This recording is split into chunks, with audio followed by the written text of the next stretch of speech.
Olá pessoal, bom dia, boa tarde, boa noite. Aqui quem está falando é Danilo Rabelo. Eu sou professor de redação do cursinho Doutor Almir Santana e hoje a gente vai estar debatendo, discutindo um tema muito importante, um tema no qual vocês fizeram uma redação e o tema é a representação da mulher na mídia. Antes de começar essa aula, eu pretendi fazer esse tipo de aula no qual vocês estão vendo aí o Prezi, justamente para que vocês consigam ver as figuras, as imagens que eu coloquei. Essa vai ser uma aula muito visual. E antes de tudo, eu quero agradecer ao professor João Amâncio, porque ele salvou esse professor aqui, analfabeto em tecnologia, e eu estou há umas 2 horas tentando gravar esse tipo de aula. Então, quero agradecer ao professor João Amâncio que me indicou uma plataforma aqui para eu estar gravando esse tipo de aula para vocês. Bom, pessoal, a representação da mulher na mídia. Esse tema é essencial.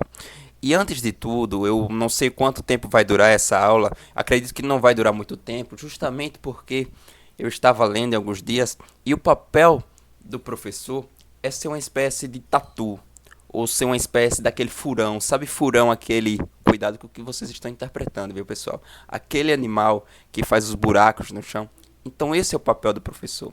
É ser um tatu, é cavar o buraco, é lançar ideias, é lançar perguntas, é apresentar informações para que os alunos entrem depois e sigam seus próprios caminhos, sigam as suas ideias. Então é isso que vocês devem levar para a redação. Eu estou aqui apresentando algumas ideias, estou jogando várias bombas na cabeça de vocês e pretendo que vocês, de forma independente, construam seus próprios argumentos e que a gente consiga dialogar da melhor forma possível. Certo, pessoal? Bom, o tema foi esse, a representação da mulher na mídia. Vamos passar aqui, pessoal. Vocês já viram que eu recheei esse quadro com várias figuras, né? A Vem Verão, a Maju Coutinho, alguns movimentos aqui de luta das mulheres. E vamos entender um pouco. Eu sempre gosto de começar falando do contexto, né? O contexto desse debate sobre a representação da mulher na mídia. Bom, pessoal, quando a gente trata de contexto, é muito bom, muito importante a gente prestar atenção no que diz a Constituição. A Constituição, pessoal, é a carta magna no nosso país. É ela que vai reger não só a organização do Estado, mas a nossa Constituição, especificamente a brasileira, ela é tão grande, ela é tão poderosa que ela acaba de uma certa forma, regendo toda a nossa vida, a vida da nossa população. E olha o que fala, pessoal, o artigo 5º da Constituição. Todos são iguais perante a lei, sem distinção de qualquer natureza, garantindo-se aos brasileiros e aos estrangeiros residentes no país a inviolabilidade do direito à vida, à liberdade, à igualdade, à segurança e à propriedade, nos termos seguintes. Inciso 1, pessoal, olha isso aqui, como está totalmente relacionado com o que a gente está discutindo hoje. Homens e mulheres são iguais em direitos e obrigações nos termos desta Constituição. Perceba que a Constituição ela destacou de forma expressa, não há dúvida, de que homens e mulheres são iguais em direitos e obrigações. Mas, pessoal, veja que eu coloquei aqui no canto. Onde que falhou? Por que as mulheres são tratadas de forma diferenciada na sociedade brasileira, pessoal?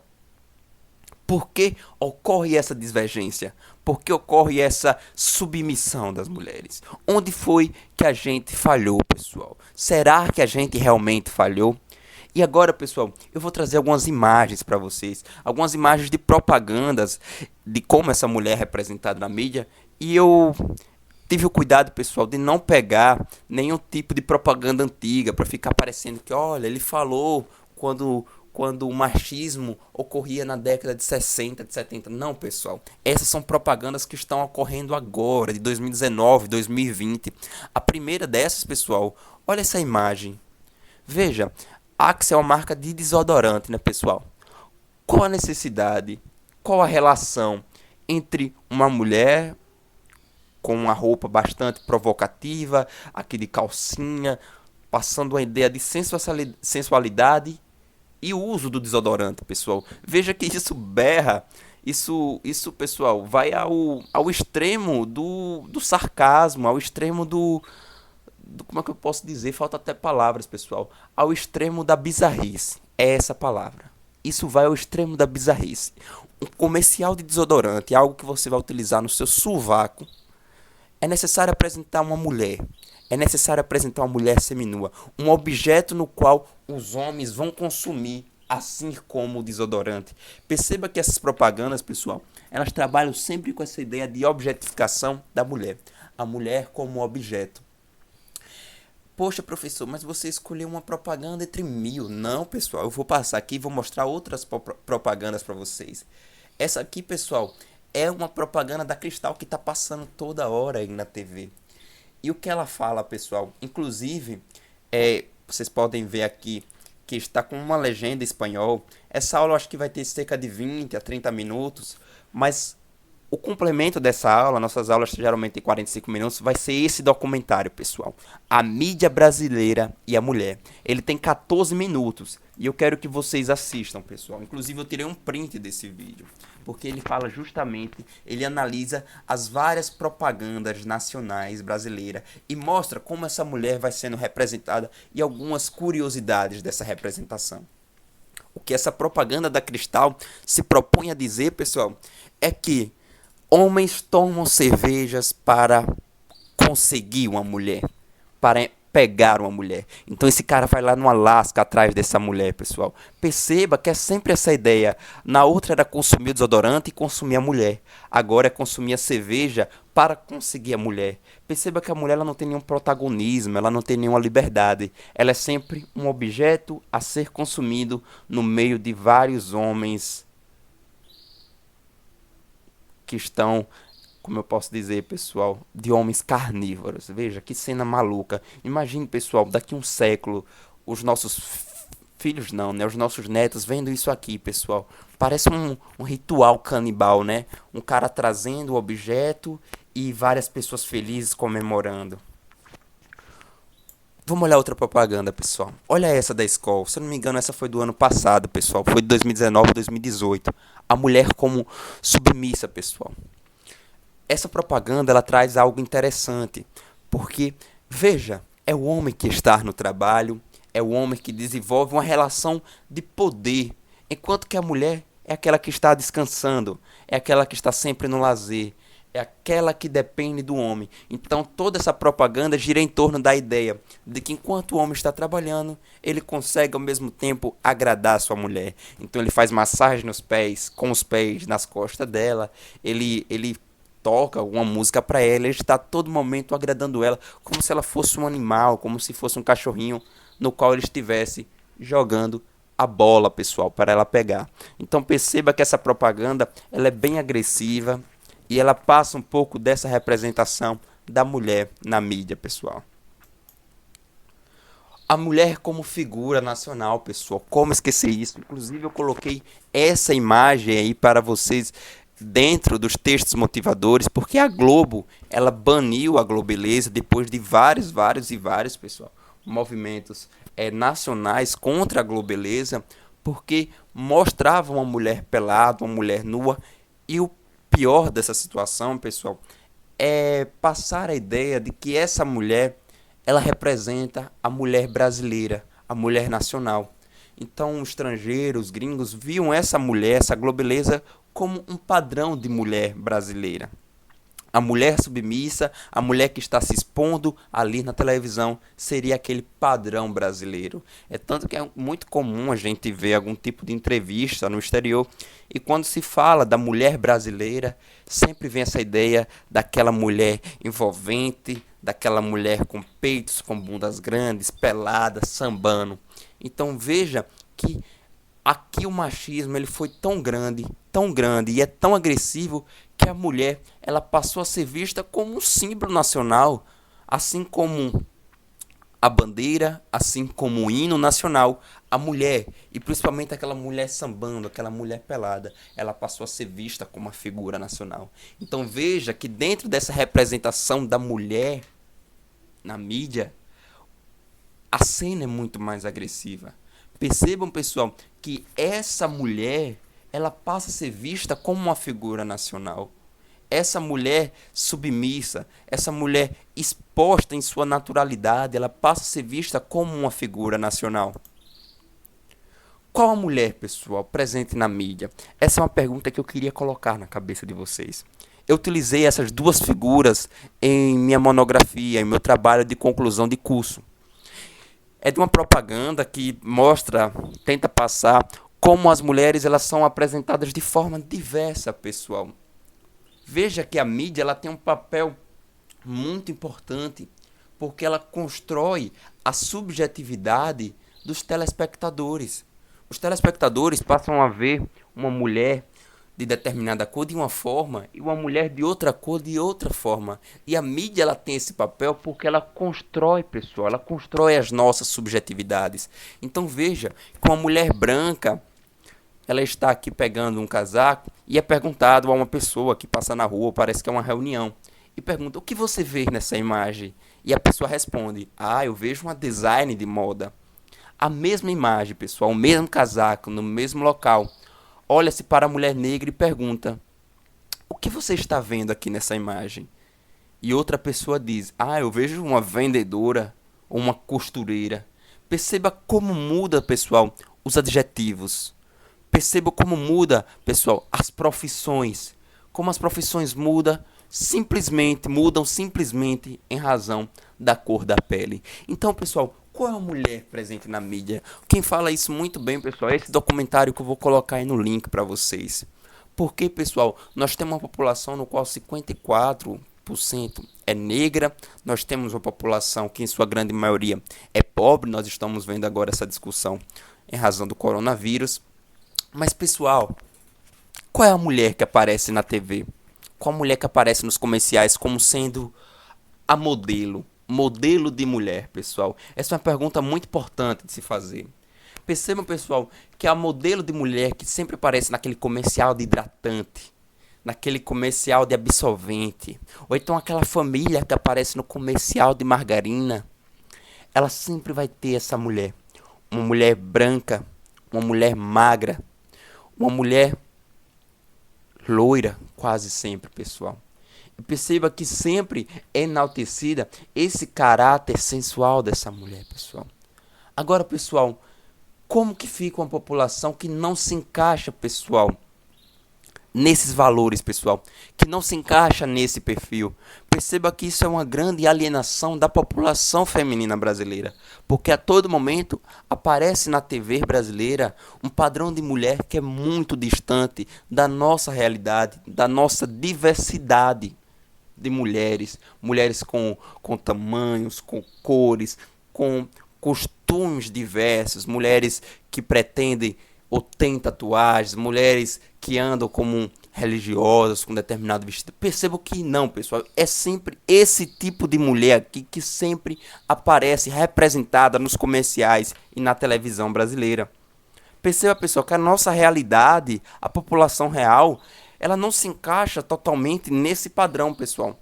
Mas essa população é instigada, pessoal, a consumir um tipo de mulher representada na mídia muito diverso do seu, pessoal.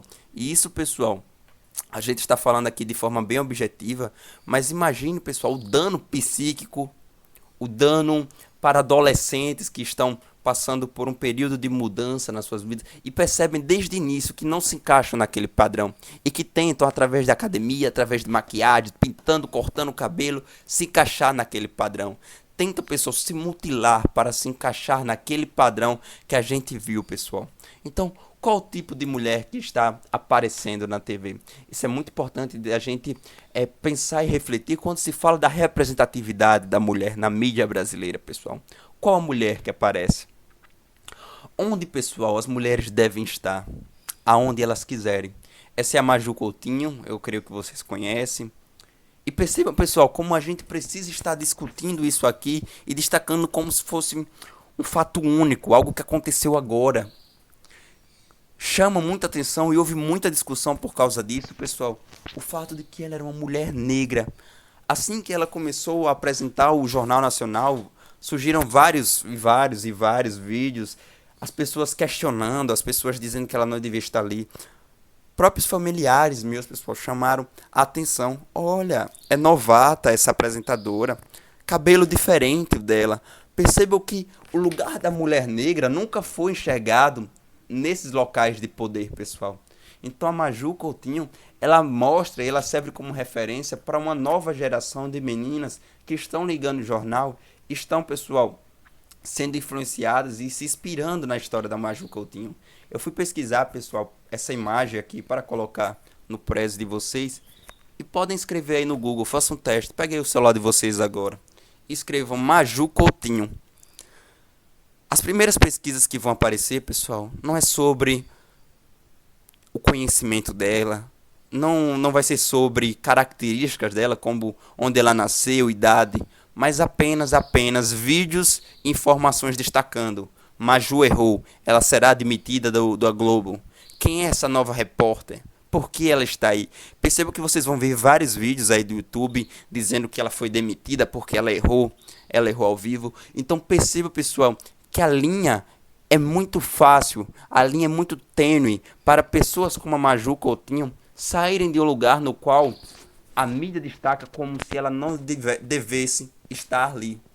Então vocês vão ver vários vídeos aí destacando que Maju comete gafe ao vivo, Maju ela erra o nome do apresentador.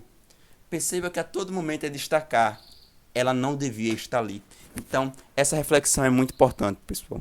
Vamos seguir agora para as causas. Causas, pessoal, é muito importante. Vocês lembram lá da La Cruz que eu falei para vocês, né? Então, causas, consequências, problemas, soluções. E causas, pessoal, sempre que vocês forem começar a redação e pensarem em falar sobre as causas de um determinado problema, é muito importante vocês transformarem em uma pergunta. Então, se o tema é a representatividade da mulher na mídia, transforma isso numa pergunta. O que faz a mulher ser representada assim? Por que essa mulher é apresentada assim? De onde veio? Quais são os fatos que estão aí submissos, embaixo do tapete em relação a isso, pessoal? Eu trouxe aqui alguns apontamentos. Vamos ver, pessoal. Primeiro, pessoal, e eu espero que tenha sido a primeira pergunta que veio na cabeça de vocês, é: quem é que faz essa reprodução das mulheres na mídia, pessoal? Aquelas propagandas de cerveja, as paniquetes. Quem é que teve essa ideia, pessoal? Eu encontrei em algumas pesquisas fazendo aqui na internet que 80% das agências publicitárias do Brasil, elas são controladas por homens. E olha que engraçado, o Brasil que tem uma população majoritariamente feminina, as mulheres, eu vou mostrar mais pra frente pra vocês, elas estão entrando em espaços, elas são maioria na universidade. Todavia, 80% daqueles que fazem a publicidade são homens, brancos, ricos, héteros, e que, pessoal, colocam um tipo de mulher a ser consumida, pessoal. Colocam um tipo de mulher, pessoal, que é o desejo dessas pessoas, e ele acaba fazendo que toda uma população diversa tenha que diariamente se deparar com um tipo de mulher que é muito distante da realidade da luta das nossas mulheres brasileiras, pessoal. Então, quem faz essa reprodução da mulher, e aí a gente pode pegar todos, qualquer comercial de cerveja vai ter sempre aquela mulher oferecendo a bebida, aquela mulher sensual com a roupinha curta. Resumindo, Vai Verão. Todo mundo conhece a Vai Verão, né? Verão ficou muito conhecida. Então percebam que 80% das agências publicitárias são controladas por homens, pessoal. Seguindo, pessoal, olha a incongruência. Enquanto 80% das agências são controladas por homens, as mulheres, elas decidem até 80% do consumo. Por exemplo, aqui em casa, quem faz as compras, quem decide tudo aquilo que a gente vai comprar, quem decide desde a fronha do travesseiro, quem decide a roupa que você vai usar, é minha mãe, por exemplo. E eu acredito que na casa de vocês também não é muito diferente. Então as mulheres, elas têm um poder de decisão muito grande. As mulheres cada vez mais estão adentrando no mercado do trabalho, estão lutando por melhores salários, mas já estão conseguindo galgar posições de poder. Só que, pessoal, olha a incongruência. O que é apresentado na mídia é uma mulher muito diversa dessa mulher que vem ganhando espaço. Então perceba que a nossa mídia, a reprodução da mídia quanto à mulher brasileira, ela caminha contrariamente ao que vem ocorrendo de revolução da mulher nas relações sociais nacionais. As mulheres estão tendo cada vez mais poder, mas a nossa mídia continua insistindo em apresentar uma mulher sensual, uma mulher objeto. E por que isso, pessoal? Bom, não sei se explica, mas talvez justifica. Grande parte dessa publicidade é feita por homens brancos, ricos e héteros. Outra causa, pessoal. Aqui foi uma pesquisa que eu achei bem interessante. Inclusive, pessoal, se vocês quiserem entrar nesse site aqui, é muito legal. É a ONU Mulheres. É um site da ONU que trabalha especificamente com a questão de gênero, com a questão de mulheres. Então lá eles trazem várias estatísticas, várias pesquisas, várias notícias recentes sobre a luta das mulheres no mundo. E eles trouxeram, pessoal, essa pesquisa. 81% dos homens dizem existir machismo. Aqui foi no Brasil, pessoal. A ONU fez essa pesquisa no Brasil. 81% dos homens reconheceram. Não, na verdade, a nossa sociedade é sim machista. Há um machismo enraizado na sociedade. Mas aí, pergunta-se, você se considera machista? E apenas 3%, pessoal, desses homens dizem ser machista. Então perceba que há uma divergência muito grande aqui. As pessoas acreditam e sabem que há sim um machismo, mas um primeiro passo que seria eu sou machista, eu preciso reconhecer isso para transformar-me. Então esse reconhecimento para eu poder mudar, ele é ausente. Os homens brasileiros, eles não se reconhecem como machistas. O machismo é uma grande cegueira. Outra curiosidade, pessoal. O Brasil é o 154 lugar em representatividade feminina. Nossa, que professor genial. Ele não conseguiu falar o nome, ele modificou a forma que ele iria falar. Todo mundo faz isso, né, pessoal? O Brasil está na posição 154 em um ranking que destaca a representatividade da mulher. Então veja, pessoal, se a gente está falando aqui de como a mulher é representada na mídia nacional, e se aqui no Brasil as nossas mulheres não têm voz, as mulheres não são maioria, muito pelo contrário, as mulheres são minorias no Congresso, no STF, em posições de poder no geral. Então como que a gente vai conseguir transformar essa representatividade da mulher na mídia? Se a mulher, pessoal, ela não é representada. Então percebam que nesse ranking, eu não trouxe o ranking inteiro para não ficar muito poluída aqui a imagem, o Brasil, pessoal, está muito mais próximo do Irã do que da Inglaterra, da Holanda, que estão lá nas primeiras posições. O Brasil se aproxima muito mais de países que têm aquela religião de forma agressiva, que controla a roupa das mulheres e etc., do que aqueles países considerados de primeiro mundo, aqueles países de democracia moderna, pessoal. Lugar de mulher é onde ela quiser.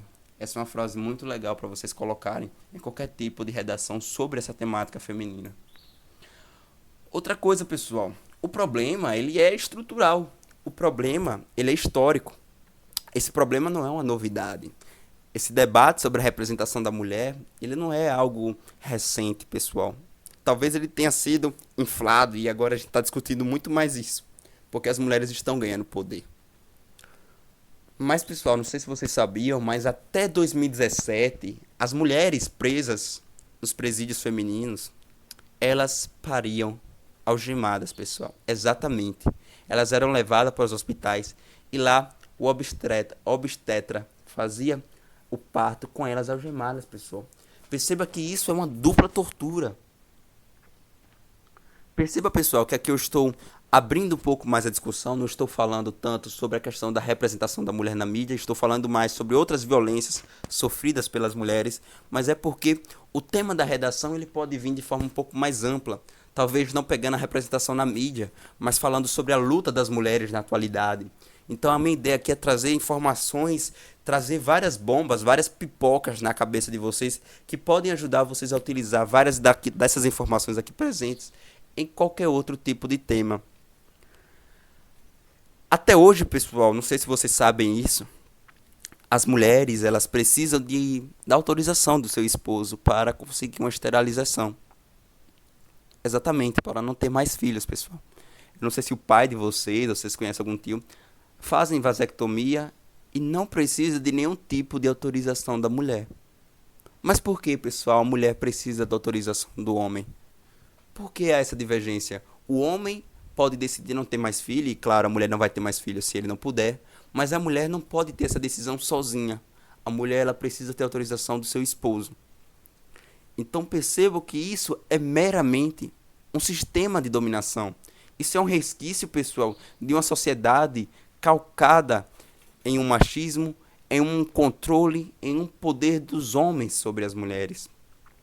Como, pessoal, essa mulher é apresentada na história? Aqui daria uma aula completa, pessoal. E eu coloquei interrogação porque eu quero que vocês me respondam isso. Eu quero que aí de forma individual cada um pense como essa mulher é apresentada na história. E aí é só pensar, pessoal, nas séries que a gente vê na Netflix, como a mulher ela estava ali presente na Idade Média, como a mulher ela é representada na Bíblia, por exemplo, como a mulher é representada naqueles filmes antigos que a gente vê, tipo Game of Thrones, qualquer outro tipo de filme antigo, pessoal, me fugiu agora aqui a memória, mas filmes históricos, sempre a mulher é apresentada de uma forma muito submissa, de uma forma quase que inexistente. Ela aparece apenas para ocupar determinados locais, pessoal. Então perceba que isso está muito presente na história nacional e internacional. Aqui, pessoal, inclusive esse é um meme que ficou muito famoso, eu escolhi trazer ele justamente para a gente discutir o que se chama de teoria das microagressões. Foi desenvolvida por um psicólogo americano chamado Chester Pearson. E o que o Chester Pearson, pessoal, ele pensou e ele discutiu sobre a teoria das migrações, microagressões, pessoal. Foi analisado, pessoal, que na verdade os atos de violência, por exemplo, na modernidade, os atos machistas. Então, se você vê, por exemplo, um homem dizendo: mulher, seu lugar não é aí nesse trabalho, seu lugar é em casa lavando roupa. Percebo que cada vez mais esse tipo de violência muito explícita, ela vem sendo barrada pela sociedade, não é isso? Esse tipo de ato a gente já não vê com tanta precisão. E quando a gente vê, rapidamente se torna banido pela sociedade. Então, por exemplo, o nosso presidente, ele sempre pratica algum tipo de ato machista em seus discursos e sempre é uma grande discussão da sociedade quanto a isso. Mas o que o Chester Pearce está falando aqui, pessoal, não é esse tipo de violência explícita, mas sim pequenas agressões, pequenas violências que destacam que a violência ela não precisa ser explícita para ela ser violência, pessoal. Na verdade, o que o Chester Pearce destaca é que, na verdade, são essas pequenas violências. Aquele assobio que o homem faz para a mulher quando ela passa na rua. Aquele olhar para trás para ver a bunda dela passando. Aquela piadinha sem graça. Percebam que são pequenos atos que parecem ser normais ou que parecem passar despercebidos, que a gente não leva como uma violência tão agressiva. Mas o que o Chester Pearce destaca é que são esses pequenos atos do dia a dia, esses atos que a sociedade já acabou aceitando de alguma forma, que são extremamente danosos, pessoal, extremamente agressivos. Por quê? Porque eles constroem toda uma identidade, eles constroem toda uma intersubjetividade na cabeça da população, de que, aquilo é normal, e 2, aquilo não causa um problema. E se a gente for analisar, pessoal, são essas pequenas microagressões que criam também esse poder machista. Quando um homem assobia para uma mulher, de forma direta, pessoal, o que está acontecendo é ele destacando: eu estou assobiando para você porque você deve estar submissa a mim. Você deve me querer. Então percebo que essas piadinhas, percebo que essas representações aparentemente inocentes, no fundo, pessoal, elas passam a ter a mesma ideia de qualquer tipo de violência contra a mulher, que é uma submissão para com os homens. Então perceba que essas microagressões, esses atos do dia a dia, como um assobio, como uma piadinha, como um olhar diferenciado, essas microagressões, elas são mais comuns, elas são corriqueiras, a gente não discute tanto, mas elas têm um efeito extremamente danoso para a nossa cultura moderna, pessoal. Bom, áreas duras e áreas moles da discriminação. Isso eu vi, pessoal, em uma palestra no STF e eu não encontrei quem foi o autor que falou isso, mas foi alguém da sociologia nacional e que destacou, pessoal, que qualquer tipo de discriminação estrutural, seja o racismo, seja o machismo, seja o homofobismo, a homofobia, né? Há áreas duras e áreas moles, pessoal.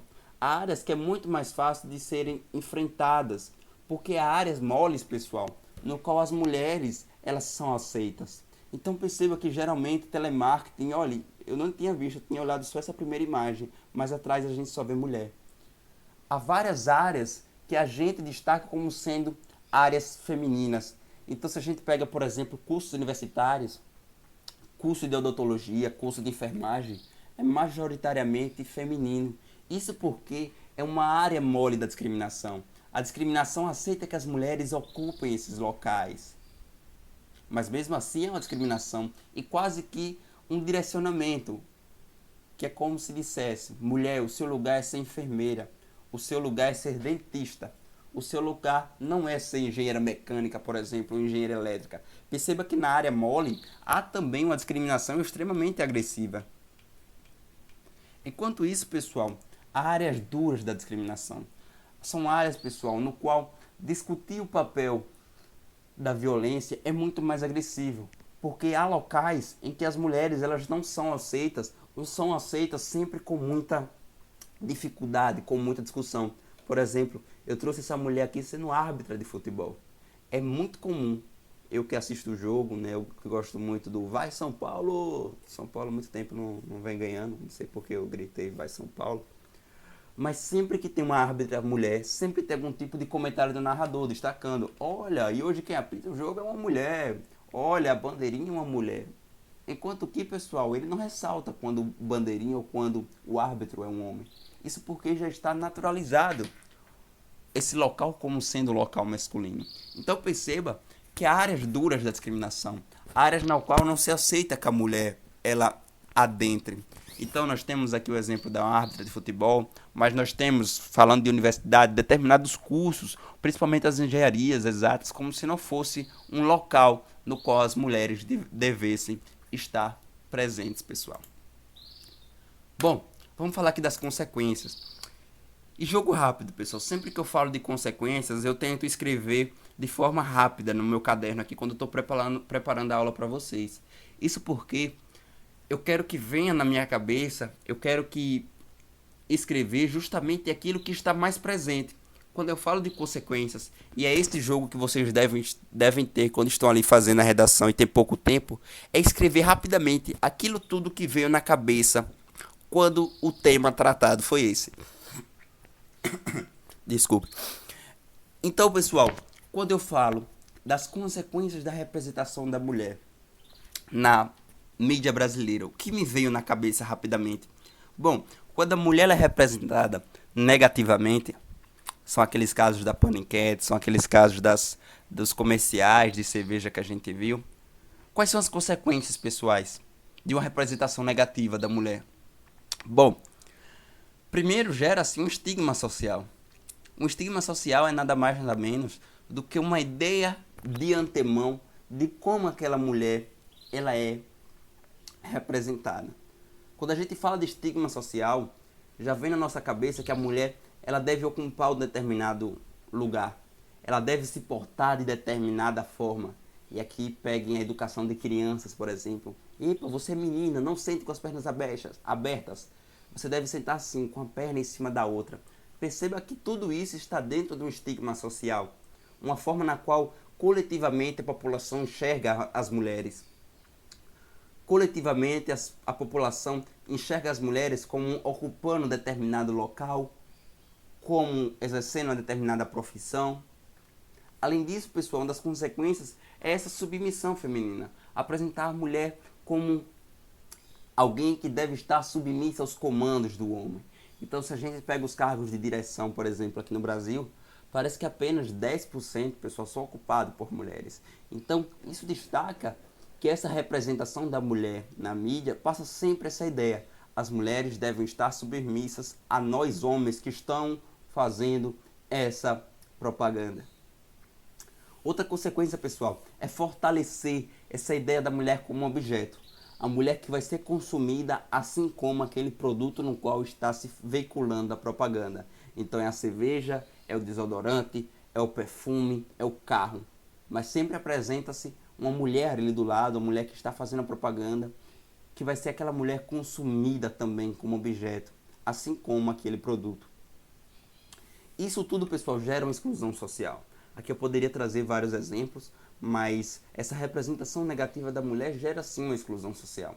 As mulheres recebem menos, as mulheres elas têm dificuldade de ocupar determinadas profissões, as mulheres, e aí se a gente pega principalmente as mulheres negras, se a gente pega, por exemplo, as mães solteiras, elas são, pessoal, totalmente excluídas da sociedade. É muito difícil dessa pessoa conseguir vir ocupar um espaço de destaque, um espaço de poder. É sempre bom a gente pensar em qual tipo de mulher está sendo excluído. É claro que a mulher branca, ela sofre sim os males do machismo, mas a mulher negra, além de sofrer os males do machismo, ela sofre de forma conjunta o machismo com o racismo. Então perceba que é uma dupla violência contra essa mulher. Isso, pessoal, é a teoria da interseccionalidade. Podem escrever isso no caderno, isso é bem legal. Que destaca que em um sistema opressivo, por exemplo, como o machismo, como a violência contra as mulheres, não é apenas o machismo que está presente, mas vários outros fatores de forma interseccional estão atuando naquela opressão. Então é o machismo, é o racismo, é o classismo, principalmente se for uma mulher negra e pobre. Bom, pessoal, mas se essa mulher, e veja que eu destaquei de forma abrangente no tema, a representação da mulher na mídia, eu não falei necessariamente a representação negativa, embora quase todos tenham falado de forma de como essa mulher é representada negativamente. Eu entendo isso, é o que a gente vê de forma mais comum na nossa mídia nacional. Mas essa mulher ela também pode ser representada positivamente. Isso gera empoderamento, pessoal. Isso gera a sensação de união entre as mulheres. Nós podemos lutar e nós podemos vencer esse machismo. Isso gera representatividade, pessoal. E veja o caso da Maju Coutinho. O quanto que ela vai estar influenciando uma geração. Eu estava vendo um vídeo no Instagram que destacava uma menininha e ela dizia: mamãe, quando eu crescer eu quero ser que nem ela. E apontando para a apresentadora do Jornal Nacional. Isso gera também, pessoal, uma reparação histórica. Um reconhecimento de que durante anos e anos, séculos e séculos, essas mulheres foram excluídas exclusivamente por serem mulheres. E não, pessoal, por terem qualquer tipo de déficit educacional, déficit de conhecimento, nenhum tipo de déficit natural, pessoal. Percebo que essa discriminação do machismo ela é exclusivamente calcada no gênero, pessoal. Exclusivamente por ser mulher. Percebo que é um sistema de dominação, pessoal, que não tem racionalidade alguma. É tanto que eu estava assistindo um documentário sobre Mozart, na verdade, pelo contrário. Era um documentário do Fantástico, eu acho que vocês podem achar facilmente na internet, que destacavam mulheres que tiveram uma atuação impressionante na cultura, na música, mas que não são conhecidas, pessoal. Uma delas é a irmã de Mozart. Mozart, sim, o cantor de música clássica. Inclusive, há boatos de que várias músicas de Mozart tenham sido construídas por sua irmã, que foi genial, que foi uma cantora, uma compositora tão boa quanto Mozart. Cantora não, né, pessoal? Um musicista tão bom quanto Mozart. Mas ninguém conhece ela, pessoal. Ela não é representada como sendo uma referência mundial. Agora sim que está existindo movimentos de enaltecimento da mulher, é que várias mulheres geniais estão aparecendo aí na nossa mídia, pessoal. Mas perceba o quanto é importante essa reparação histórica. Eu escrevi errado aqui, reparação histórica, pessoal. Bom, não tá certo, né? Reparação histórica. Eu li aqui reparação histórica. Meu computador está com um probleminha na tela. Um gato atacou a tela do meu computador. E vamos falar agora de soluções, conclusões, pessoal. Algumas. Eu quero que vocês também escrevam aí no caderno de vocês algumas soluções que vieram na cabeça de vocês quando vocês pensaram nesse tema. É importante sempre lembrar, pessoal, qual é o tema. Porque aqui a gente falou de feminismo, a gente falou de violência contra a mulher de forma geral. Mas é bom a gente perceber que a gente está falando de representatividade da mulher na mídia. Então não é falar de qualquer tipo de violência contra a mulher de forma genérica, mas sim da representatividade da mulher na mídia. Então, uma solução seria a democratização dos meios de comunicação, porque, como eu mostrei lá inicialmente, a maioria dos meios de comunicação do Brasil, na verdade, todos são controlados por homens. Vocês vão ver isso no documentário que eu vou estar colocando aí no link. É necessário ampliar o debate sobre o tema. Por quê, pessoal? Se as mulheres elas não controlarem, se elas também não tiverem nenhum tipo de participação nessa mídia, nessa produção de conteúdo, será que vai haver algum tipo de modificação nessa representação? Outra ideia, pessoal, isso veio aqui de forma bem espontânea na minha cabeça. Canais oficiais, canais do governo, que destaquem essas lutas das mulheres, lutando por igualdade. Isso me veio na cabeça porque eu vi aquele canal da ONU, ONU Mulheres. Porque o governo federal não pode criar um canal com propagandas passando em horário nobre antes do Jornal Nacional, destacando essa luta das mulheres contra o machismo. Outra questão, pessoal, para justamente evitar esse tipo de microagressões, é lutar por uma transformação cultural. Uma cultura no qual as músicas, as artes, a produção de filmes e novelas, por exemplo, vejam e destaquem a mulher como ocupando outro lugar. Essa transformação cultural é muito importante. Então, novelas no qual a mulher tem um papel de destaque, um lugar de poder, é muito importante para gerar, por exemplo, essa transformação cultural. É isso, pessoal. Eu vou deixar o link aí dos documentários. Na verdade, é só um. E um vídeo, um clipezinho que eu vou deixar para vocês assistirem também. Eu espero que vocês tenham gostado. Eu não sei se ficou tão legal, porque eu ainda estou aprendendo a usar esse tipo de canal. Mas é isso, pessoal. Boas aulas, bons estudos e até a próxima. Agora vamos ver se eu lembro aqui como que termina, né?